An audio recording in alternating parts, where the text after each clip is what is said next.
Hello and welcome to Night Talks with Mike Colleen at MikeColleen.com. Alright, so this video is going to be the Narcissist Grand Delusion. Okay, so here's the thing.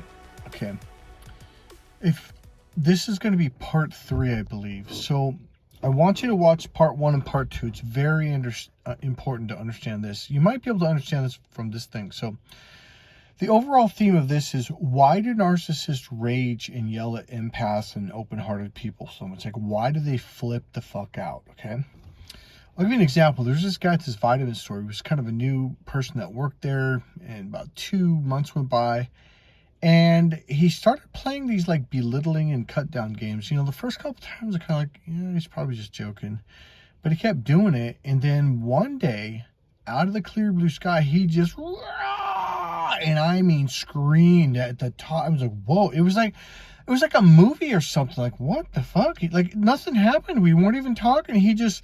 I walked up to the counter to buy something and just fucking screamed. And he did it a second time outside. And I was like, man, there is something wrong. I just walked away like, there's something wrong with this dude. So here's the thing, though. I did notice, I've been putting the pieces together. I've really begun to notice, like, the people that do this rage thing and yell it's narcissist, because most people don't do that. I'm like, what's the deal? And so now that I'm seeing the traits and it's like, oh, so here's the point, is the reason why they yell at you is because, okay, now I'm going to get into the Grand Delusion in a second, is because you don't have to do anything wrong at all. Just be a warm, open-hearted person.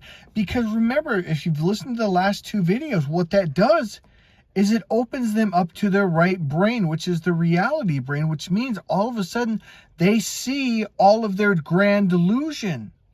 Again, it's like this fake illusional castle that doesn't even exist, that they're keywords, desperately trying to hold together. You know, they're holding up the 5 strings with one hand and 3 strings in a rope with the left hand, and their foot's got 2 ropes holding on to the other one. The right foot's holding the brick in place. They've got tape, masking tape holding these bricks together. And so here's what you have to understand. All these things that they're holding together are a bunch of lies that they've been making up all the years that they've been alive.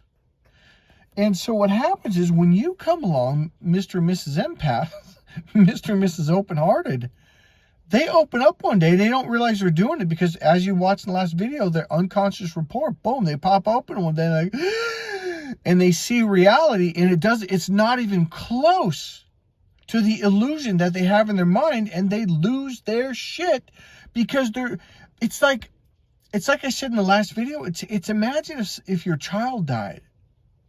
That's not actually your whole world. That's just one piece of the puzzle, but it's devastating. Now imagine if all the pieces of the puzzle are wiped off the board, gone, Shazam, and all of a sudden they're like, yo, it's like their whole reality has just been destroyed and they're completely disappeared. So what I'm trying to say is this. It's okay. So now we're going to talk about a narcissist being in a room with another narcissist, or about God. So the reason why narcissists don't believe in God is, I don't think it's necessarily because they don't believe in God. It's because, like, in their own fantasy world, in their own illusionary reality, it's almost as if they're God. Because have you ever noticed how narcissists have to be right about everything? And they argue and disagree about everything? It's because they have all these rules, these beliefs, these values, these decisions. This is the way it is because I'm the perfect one, and this is my illusionary castle. And they're holding all these lies together. Like, haven't you heard the thing like George Washington said, I cannot tell a lie because I forget why. I'm tired right now. But basically because he can't remember all the damn lies. And so narcissists can't let you come in their world and fuck with their lies, because it's like they're trying to fit everything together, and they've finally figured out a way to fit it together, and you come in and open them up, and boom, it's all gone.